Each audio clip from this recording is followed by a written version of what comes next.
But with the pandemic still around and with it economic uncertainty, the central bank seems more worried about the risk of premature tightening than keeping the money taps wide open for far too long. Ashutosh Pandey there. Now, over the past 3 years, more than 12,000 banking agents have set up business in Uganda. They allow Ugandans to deposit money into their accounts even when the banks are closed. But with $600 million being deposited every month, the fledgling industry has become a target for fraudsters. A busy day at Kampala's fish market. Aisha Nankasi says that by the time she closes her books for the day, banks would have closed. But thanks to an agent near her workplace, Aisha can deposit or withdraw money anytime. I don't have to move for a long distance, put in my transport, take my money, because sometimes even going to the bank, some banks are a little bit far. Immediately the person banks the money, the message comes on my phone. In 2018, banks in Uganda introduced agents to get closer to customers. The agents are not necessarily bank employees, but rather vendors who earn a commission of transactions. A user must have a bank account or a third-party account, such as a utility, to transact with. Agent Catherine Nambi's shop is open till late, even on weekends and public holidays, when the banks are closed. A day can get 20 to 30, 30 to 40, like that. Now I'm making profits because the more transactions you make a day, the more profits you get. More than 12,000 agents have been licensed. Banks report that the agents transact an average $20 million a day. But the digital platform is often targeted by fraudsters, causing loss of income and irregular system failures. One time I got a problem, I wanted to bank money on Friday. Friday the network wasn't there. Saturday the network wasn't there still, even Sunday until Monday. So we have to think ahead of the perpetrators. All transactions that come to the platform must be from pre-authorized sources. If a transaction is coming from an internet website that we don't understand, we have firewalls that are able to detect these transactions and shut them off. Financial institutions report that more than 3 in every 5 Ugandans do not have a bank account. Banks hope that agents can attract people to open accounts while improving services for existing clients like Aisha. Now, Venezuela is cutting 6 zeros off the value of its currency, the bolivar, today. The country's banknotes have become increasingly worthless due to runaway inflation, which hit 3,000% last year. Even its largest banknote, the 1 million bolivar bill, is worth less than 25 US cents. Here in Venezuela, children play with stacks of bolivars as if it were monopoly money. This is thousands, if not millions, of bolivars, but it's essentially worthless due to the country's runaway inflation. These girls use them for arts and crafts. The end result, a crown-like headband.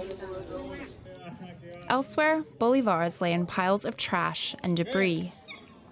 Much of the Venezuelan economy now runs on the more stable US dollar.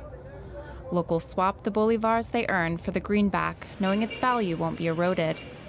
Many Venezuelan businesses no longer accept bolivars either. Those are long gone. Here, there are no bolivars. Here, you can't get bolivars. Here, the bolivar is already history. Buying a bus ticket is one exception. This is only for the bus fare. The bolivars are now only useful for public transit, nothing else. Everything else is paid with US dollars. A bus ticket costs 2 million bolivars in Caracas. After the redenomination, it will cost just 2 bolivars. The move is meant to help restore confidence in the currency. But locals are skeptical that the bolivar will ever be worth more than the paper it's printed on. And lastly, Africa's wealthiest country is saying hello to visitors again. Mauritius is hoping to rebuild its vital tourism industry. The first plane loads of tourists have just arrived from Dubai, Paris and London. They'll all have to undergo COVID-19 testing. Mauritius authorities were keen to get things started again once enough precautions were in place. The island in the Indian Ocean has one of the highest coronavirus vaccination rates in the world. And for more business news, do check us out on YouTube. There you'll find our recent Q&A on China's Evergrande. That's the massive property developer teetering on the edge of bankruptcy and threatening to bring a bit of the Chinese economy down with it. You can find that video and others under the DW News channel on YouTube. That's all from me and the business team. Goodbye.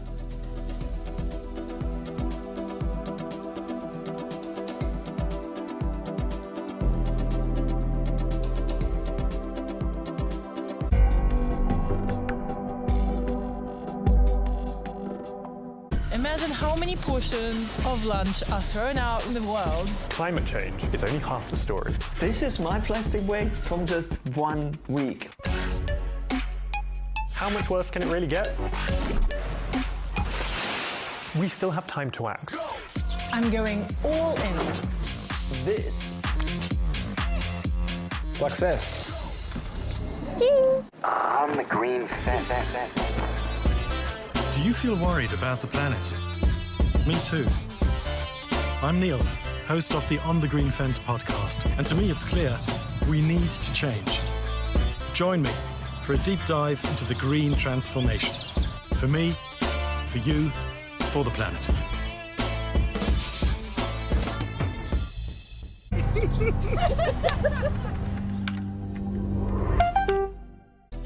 You're watching DW News Asia. Coming up today, women under attack. In Afghanistan, the Taliban's takeover of Kabul has led to an exodus of female journalists from the field. How will that impact reporting? Plus, tough decisions for young Afghans studying abroad. Many want to stay safely overseas, far from the Taliban, but can they?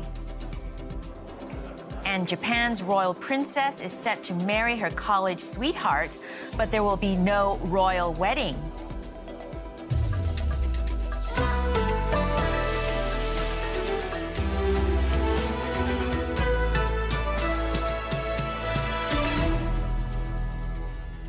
I'm Melissa Chan. Thanks for joining us.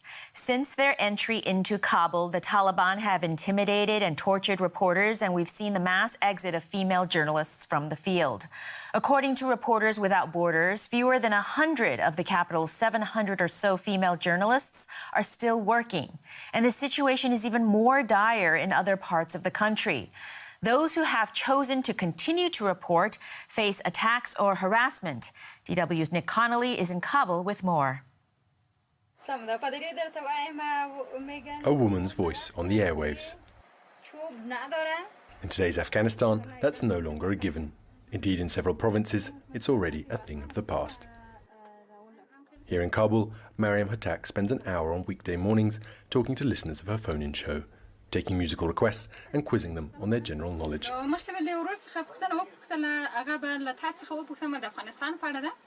A format familiar to listeners the world over. But even here, in the apparent safety of the radio studio, the Taliban takeover has not passed without trace. We can't laugh like before on air. We can't joke with our audience the way we used to. The whole program isn't as free. I've even had to change my clothes.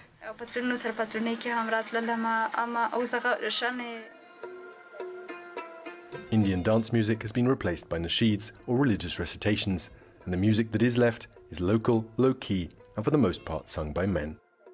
And all this has happened without the new Taliban authorities having to give any direct instructions. They didn't have to. This radio station's management, like most other Afghan media, are already doing everything they can not to draw undue attention. Given all the restrictions imposed on what was previously a free-form show, does she still believe she can do the job she set out to do? Often, people can't share what they have in their hearts with the people around them. So they call the radio and share their thoughts with a presenter. They feel like they're just talking to the host, but actually they're talking to the whole community. Mariam tells us that several of her female colleagues from this station have already left the country in recent weeks, fearing for their personal safety. I'm not scared doing my job. What I am scared about is the media as a whole falling silent. For us as women, the future is unclear. Will we be able to get an education or go to work? I think we need to take risks, to struggle. Afghan women won't get their rights without a struggle. In the end, we will achieve our rights. It's not impossible.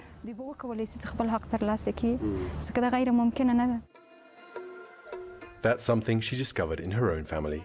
As the first woman to work outside the home, let alone in journalism, she had years of disapproval to deal with. She worked under a pseudonym because her family didn't want to be associated with her public persona. Now she says they're proud of her, and the relatives who once criticised her choices nowadays come to her for advice on how to find their own daughters jobs. Joining us is Nick Connolly in Kabul. Nick, what has been the impact of so many female journalists exiting newsrooms? Well, it's obviously been a devastating blow for Afghanistan's media that was very pluralistic and very vibrant over the last few years, but more instantly in terms of the effect now, the knock-on is that women's voices aren't being heard in a country, in a system now, the Taliban, which puts so much store on separating, keeping women apart from men outside their immediate families. It basically means that Afghan journalists are male journalists. Those that remain are unable to interview women on the street, but even in private it's very difficult. And without those female colleagues, those stories of those women here in Afghanistan are just not being told. And it's not just in the journalism industry. Now women face limited access to education, and we've seen them turn out to protest over the last few weeks in Kabul. How have the Taliban responded? They never say that this is an outright ban on education. They say it's a matter of time, that they're coming up with some new system that will keep women safe. It has to be said that was the same story back in the 90s, where women were kept away from education, from schooling, under the pretext of some temporary measures and the search for a better system. The women you talk to here tell you that even under the previous government, there was never mainstream co-education here. The sexes, at least in school, were kept apart, and they don't believe that this time around the Taliban are going to behave any differently.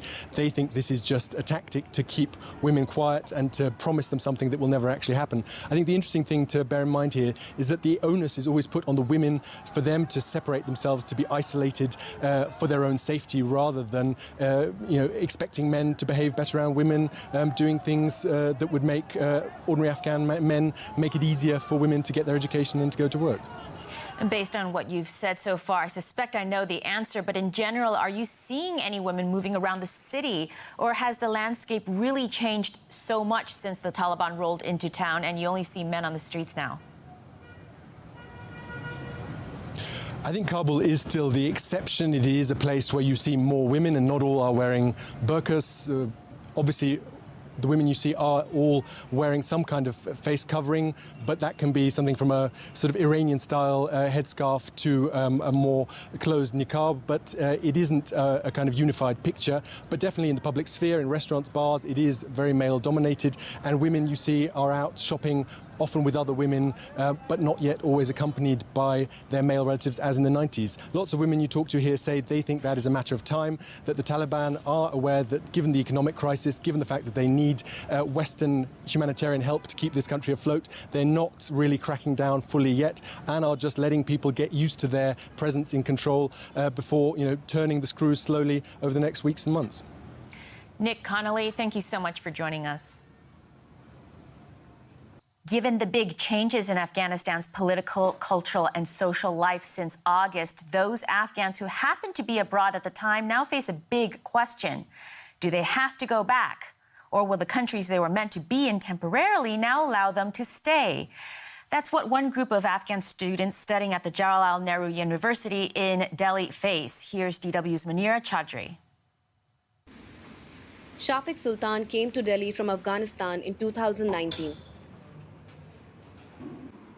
He was planning to go back to his home country after completing his studies. But when the Taliban took power, his plans were dashed. As a former Afghan government employee, he is at risk. I was heartbroken. I lost even my weight. I feel very depressed and I don't know what will be happening next. So even I don't have contact with my family for the last 2 months. They said to some of my relatives, they are living in Kabul. My relatives, they said, don't come here. You will be finished within 1 day. But it is unclear if and how long Shafiq will be able to stay in India. He and some of his fellow Afghan students have applied for PhD programs in the hope that this will allow them to extend their stay in India. But they don't yet know if their applications will be successful. Qurban Haider is from the persecuted Hazara minority of Afghanistan. He lost his hand in a bomb blast when he was a child. He also fears for what will happen next. If I go back, there is no future for me because the Taliban are ruling. They are against humanity. They are against our community. Jalaluddin, another Afghan student here, also has his reasons for not wanting to return. Taliban, generally, they are against educated people. I may not be able to get job because there is huge employment and humanitarian crisis that are prevailing in Afghanistan. Right now, there is just only 0.2% cash reserve in the hands of central bank. There is no cash, people cannot buy food. For now, the university has said that they can stay until the end of the month and that their situation will then be reviewed. But a professor at another university says all Afghan students should be given more certainty and help on humanitarian grounds. I strongly believe all institutions of higher education in India should show compassion and support all of these students who are in really dire circumstances. And they should exploit all the flexibility that their academic programs provide. For Shafiq, Qurban and Jalaluddin, such compassion will be crucial, as their future will depend on it.